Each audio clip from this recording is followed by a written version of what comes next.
Agora você ouve uma palavra de vida com o pastor Érico Rodolfo Bussinger.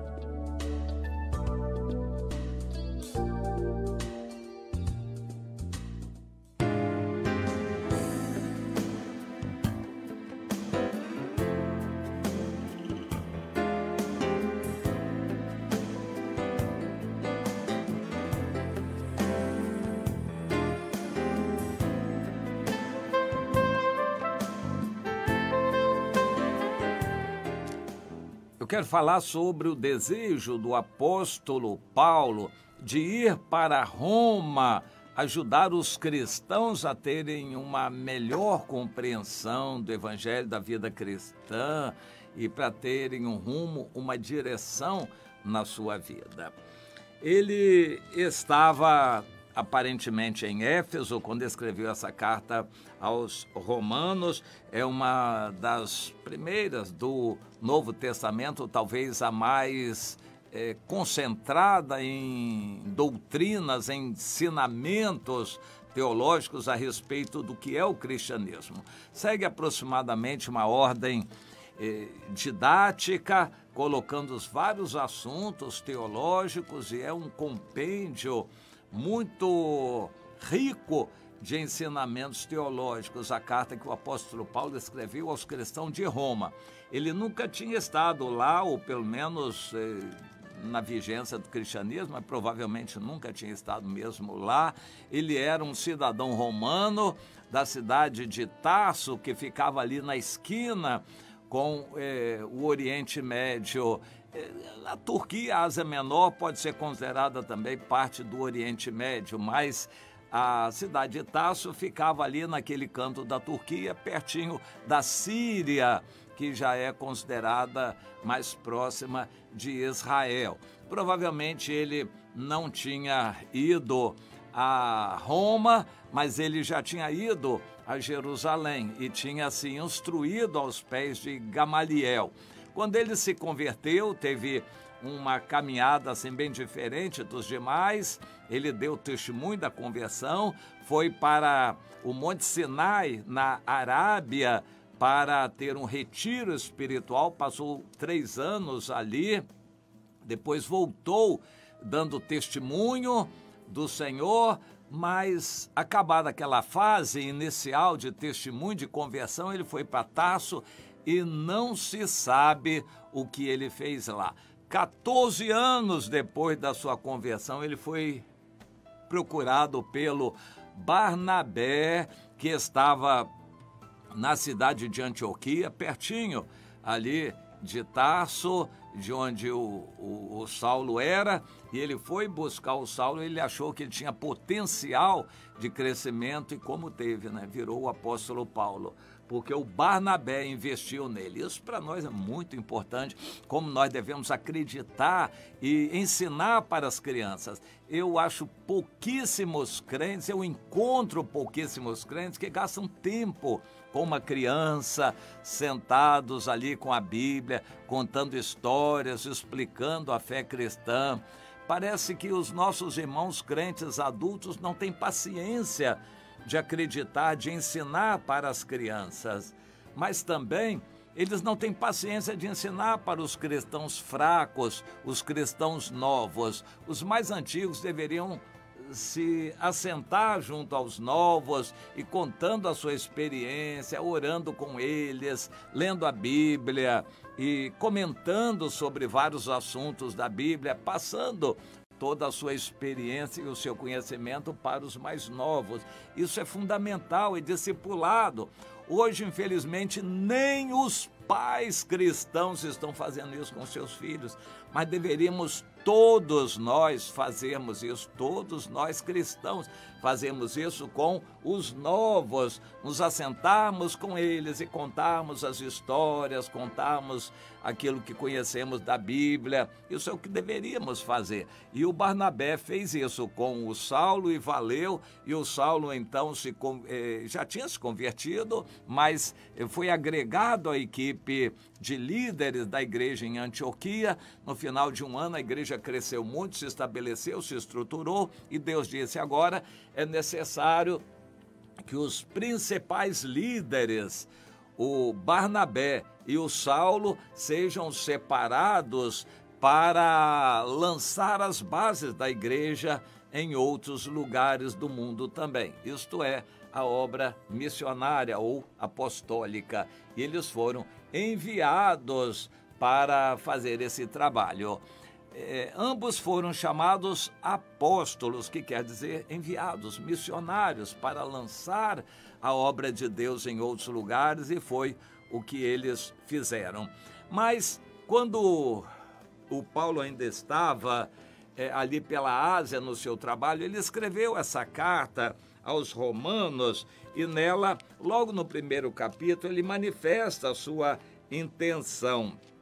Deus é testemunha de como incessantemente eu tenho orado por vocês, que eu não conheço pessoalmente, tem alguns parentes aí, mas a maioria eu não conheço pessoalmente, e eu tenho orado por vocês, suplicando a Deus que em alguma ocasião Ele me ofereça a oportunidade de visitar vocês e de ver vocês pessoalmente, a fim de repartir com vocês algum dom espiritual, para que vocês sejam confirmados na minha companhia e nós juntamente nos confortemos por intermédio de uma fé mútua que Deus nos dá. E eu não quero que vocês ignorem que muitas vezes eu me propus ir ter com vocês e até agora eu fui impedido.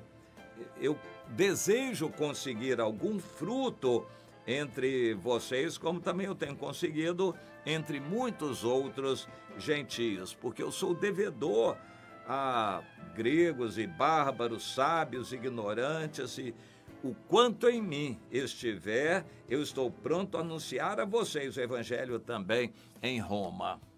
Interessante essa colocação. Ele reconhecia as limitações, foi impedido. Claro que Satanás sempre tentava impedir, mas Deus permitiu porque queria que ele ficasse em Éfeso tendo experiências. O trabalho de Paulo em Éfeso foi maior do que em todos os outros lugares anteriores.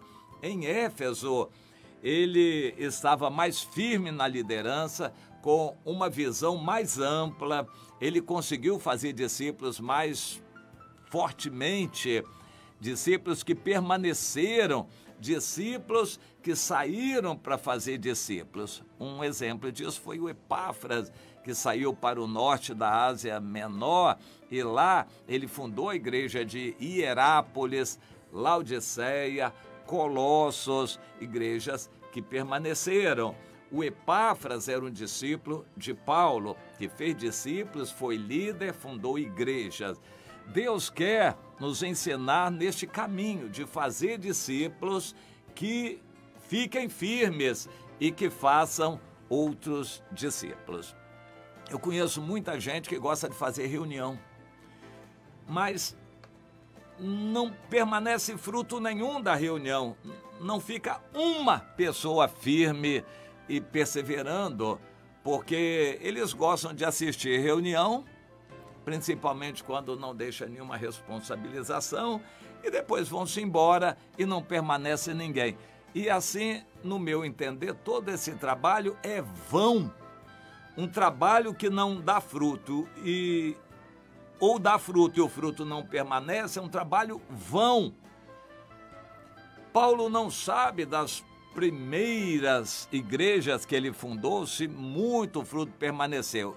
Com uma certa tristeza, ele escreve para os Gálatas, onde ele esteve várias vezes e com tristeza ele constata que aqueles cristãos estavam voltando atrás para o legalismo religioso, para o judaísmo, a religiosidade.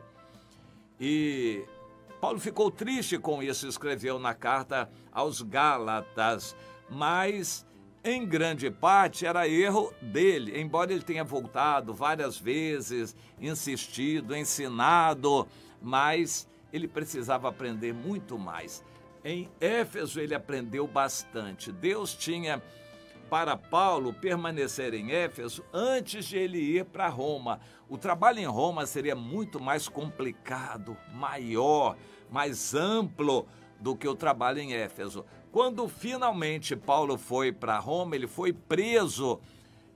Uma limitação imposta por Deus para ele não se gabar, não se afastar da simplicidade do Evangelho.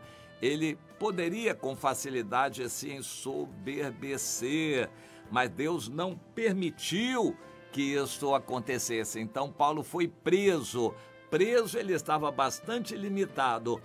Não foi impedido de fazer a obra de Deus, de dar assistência aos cristãos a quem ele já tinha escrito antes, em Roma. A carta de Paulo aos romanos talvez tenha sido muito mais importante do que uma presença física. A carta aos romanos é um monumento hoje que faz parte da Bíblia e edifica no mundo inteiro milhões e milhões e milhões de pessoas. Mas a presença física dele poderia não ter tanto impacto. Aliás, nós nem sabemos hoje muito da contribuição que Paulo deu à Igreja de Roma. Sabemos que foi muito importante e a Igreja de Roma recebeu também a contribuição do Pedro. A primeira carta de Pedro, escrita aos cristãos espalhados no mundo, provavelmente foi escrita de Roma. Ele mostra isso no final. Pedro, apóstolo Pedro, trabalhou em Roma. Paulo também trabalhou em Roma. Mas quando Pedro ou Paulo chegaram em Roma, já havia muitos cristãos lá e alguns que já estavam se destacando na liderança. No final da carta aos Romanos, Paulo faz referência a umas 15, 20 células de igreja que funcionavam nas casas. Então já havia muitos líderes lá. Mas Paulo sabia do chamado dele e tinha vontade de compartilhar algum dom, compartilhar o seu conhecimento junto com aqueles cristãos que estavam lá em Roma. Para mim isso é muito significativo porque mostra como o evangelho deve ser. Paulo manifestou isto. Existem cristãos, eles já conhecem alguma coisa, mas eles precisam aprender mais, precisam se acertar, precisam crescer espiritualmente. Hoje a minha tristeza é muito grande para com o que eu vejo no meio evangélico de nossos dias, porque há igrejas que se reúnem para nada. Há reuniões e reuniões que são feitas mostrando um trabalho em vão, porque não gera fruto nenhum. Os irmãos não crescem espiritualmente, não se consertam, não evangelizam, muito menos discipulam. Então, são igrejas que são inócuas e sal insípido ao seu redor. Algumas igrejas até promovem barreiras para com os que estão à sua volta. Ao invés de serem sacerdotes em relação à comunidade onde a igreja está inserida, eles são maldição, eles levantam barreiras, são fariseus ali que impedem muitos à sua volta de se converterem. E entre eles não crescem espiritualmente, não agradam a Deus, não se santificam, mas ficam fazendo um rame-rame, um entretenimento religioso entre eles, um trabalho vão. Paulo não queria que os cristãos romanos ficassem viciados, mal acostumados com religiosidade. Ele queria trazer de Deus o conhecimento dele e presencialmente se colocar à disposição do Espírito Santo para usá-lo em algum dom espiritual para a edificação daqueles irmãos. Neste mesmo capítulo 1 de Romanos, mais adiante, ele mostra uma realidade difícil. Entre Roma, as pessoas estavam idolatrando o ser humano, já era uma espécie de humanismo, idolatrando o corpo, o sexo, deturpando o uso do sexo, vaidades e soberbas e carnalidades. O ambiente em Roma era muito promíscuo, a começar da corte de Roma, mas Paulo mostra que isso era uma realidade e o evangelho é trazido para dar oportunidade às pessoas de deixar a realidade do pecado e se converterem e se encaminharem para uma nova vida. A epístola foi escrita e as lições ficaram para nós e são uma exortação para igrejas que não andam para frente, onde pessoas ficam 5, 10, 20 anos na igreja e não crescem espiritualmente, nunca fazem discípulos, não abençoam outros, são cristãos acomodados. Deus não nos quer assim. Portanto, a carta aos Romanos foi escrita para advertência nossa também. E ficou tudo registrado, porque Deus assim o quis e foi muito útil a Deus que Paulo tivesse aqueles pensamentos e Deus o usou grandemente para escrever essa carta que hoje tanto nos abençoa também.